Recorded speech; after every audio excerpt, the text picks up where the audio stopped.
in case you run into legal issues, or in case there's infringement issues, or in case there's things financially that get tiring. You want to make sure that you can snap that part of your brand off and continue existing. It's like cancer or any other disease where you want to be able to isolate the issue and move forward. So these are things that you learn, sometimes trial and error, sometimes from meeting people that might have done it before you, sometimes schooling. Most of us, I'm sure, have a combination of both.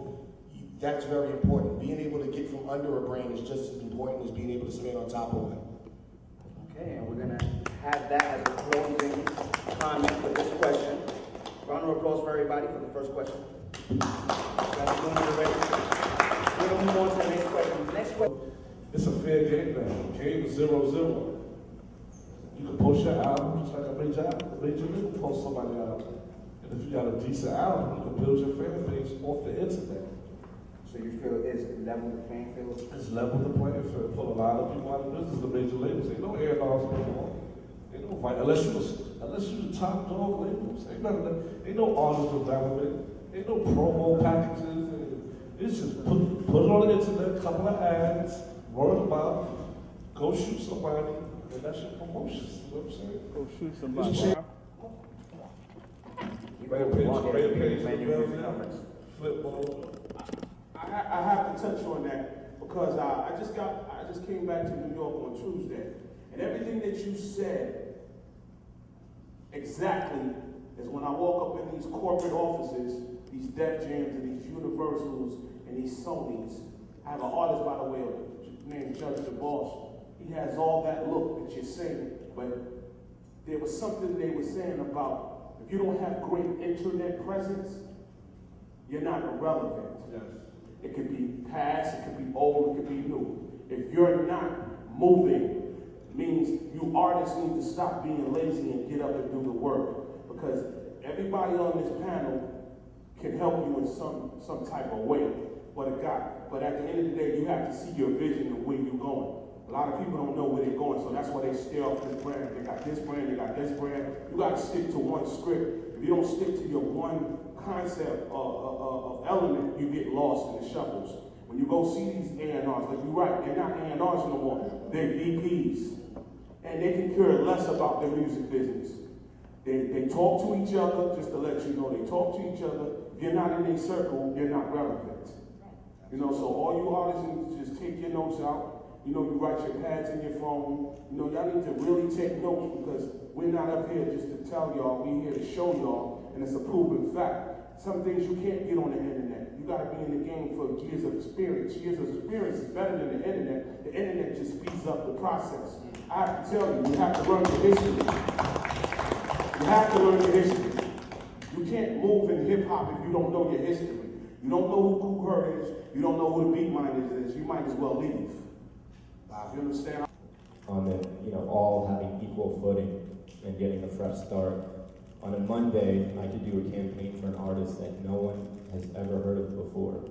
And because of what it is and the quality of the music and the way certain editors who I pitch to gravitate towards the music, it could all of a sudden just start, I would say like it's going viral, but people are starting to become hip. Biggie dropped his first tape, Ready to Die. We was downtown Brooklyn, and we had to go physically get the tape and touch the tape, unwrap the tape. Damn. And hold up, threw it in our Walkmans, back on the train. We listening to the album front and back. When you first got your Das Effects album, when you first got your Black Moon album, the internet took that away. Yeah. I think that's what bad It has definitely changed. And DJ UD, like, they are going to solidify your brand. Like, they're going to make this real for you. Like, that clout shit is not real. Like, that's a virtual marketing company. It's virtual.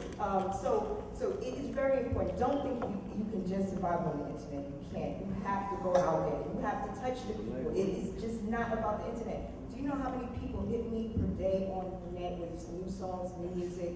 But if I don't know you, and you know how fast my timeline is traveling, I'm gonna miss it. Not that I just missed it. And so don't think that if you send out, the rule of marketing, I believe, and it might have changed since the internet, was 10%. So if I have 10,000 followers, I'm going to reach 10% of those people, 1,000. you know? And now, can I get 1,000 to buy my record or buy my product? 10%. You're gonna get 10% of that 10%.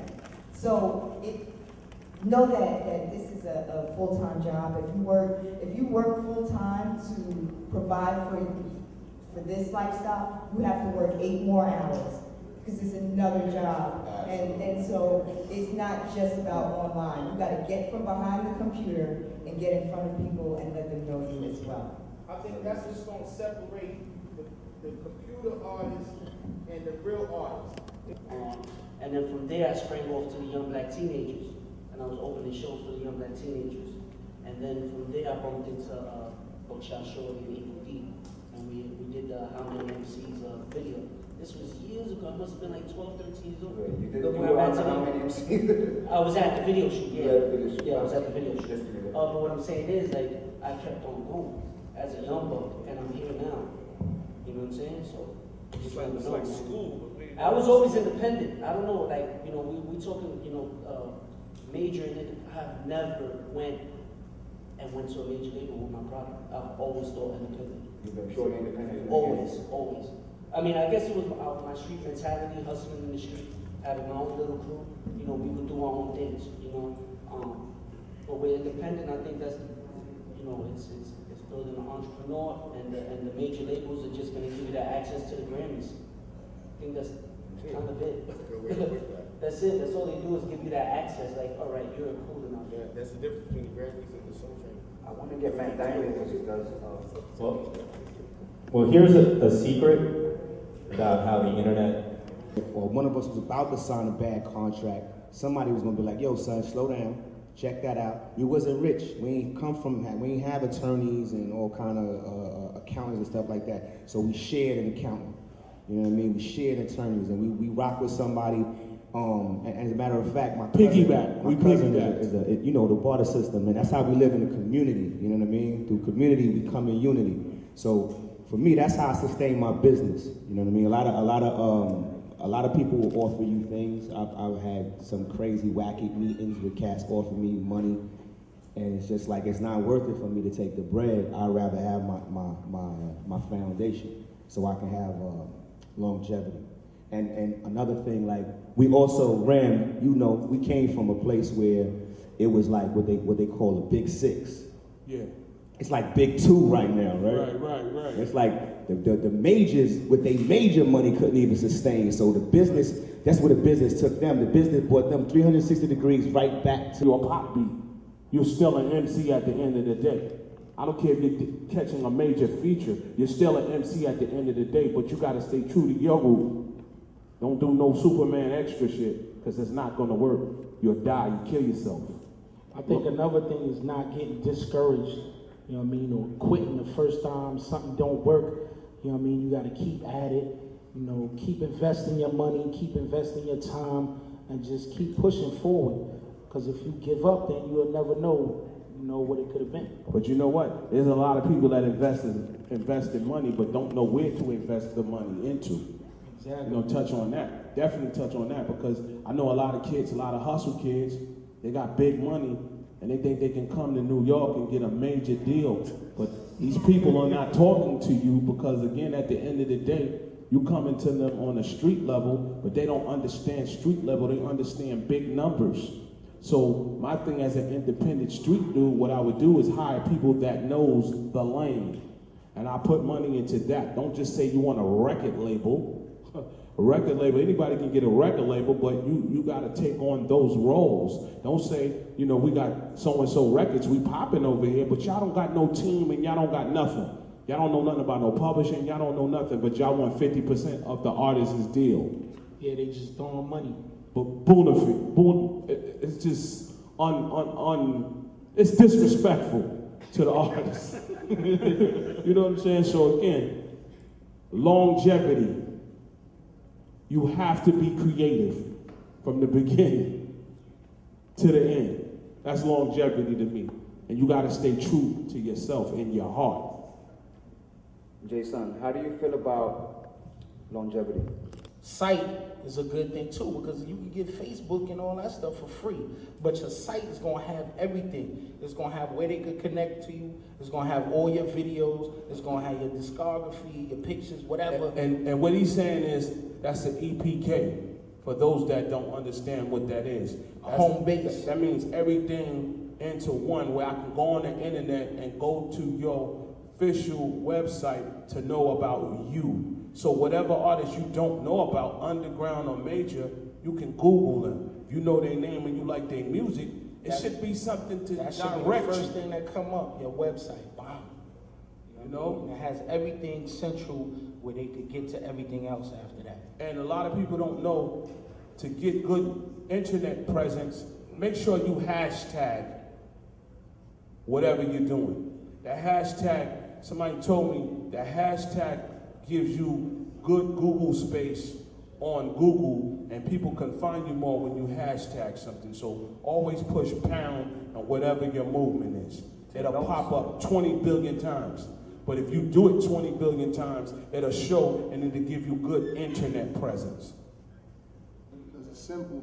It's like, if you're not real to yourself, they're not gonna mess with your music. They're not gonna, grab to that. It's like The fan base won't gravitate to it. Yeah, the fan base. You gotta, you can't get discouraged for any little thing, because there's gonna be a lot of people on your way there that's always gonna try to knock your dream, like just throw you to the side, like, nah, man, that ain't what you gotta be doing, young. You know what I'm saying? But you gotta just be true to yourself.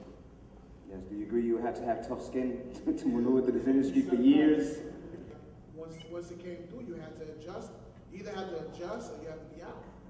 You know what I'm saying? Yeah, when we was at D&D, we held on to analog as long as we could. You know what I'm saying? Like, everybody was on Pro Tools except us. We still had them. I hear you, Cynical. We still was rocking the rails. You know, we still was on 2-inch tape. Yeah, he was trying to keep it original. Us? Who was splicing? We splice our own tapes. You know what I'm saying? I learned how to edit and all that. But end of the day, it was like, yo, the change, you noticed it. Like now, with the change being, here's one thing, and Walt said this to me before. I feel like this with the change. What happened was, when it was analog, it was a closed club. You know what I'm saying? We all With them yourself, man. As long as they can put money into the marketing and make sure that my name is tagged to it the right way, and I get publicity off for all of that, I'm cool with that. Just make sure you publicize me as well. And if that record's gonna go where it's gonna go, and you figure that the money that you do have, you gotta invest in this or that or a third to get the record there, I'm down with you. You know what I mean? Only for a certain amount of time though. After 3 months, it's a wrap. Gotcha, so we're gonna wrap it up with that right there. So I want everybody.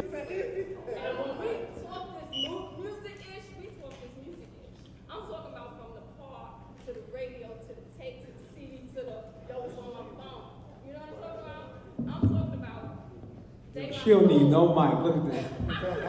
I'm talking about Day My Soul all the way to Jockey. I'm talking about real life. And if you want to make the music, you just gotta live your life. Now he can answer the question. Sampling. I think the first thing you should know when you sample a record, you should always know the laws, of course. You want to know, what you got to clear, how you got to clear it, all that. That's, now if you got a record that you're actually going to release and you're going to have it, someone's going to buy the record. A lot of people go into thinking, okay, well, I'm just doing a mixtape, so I'm going to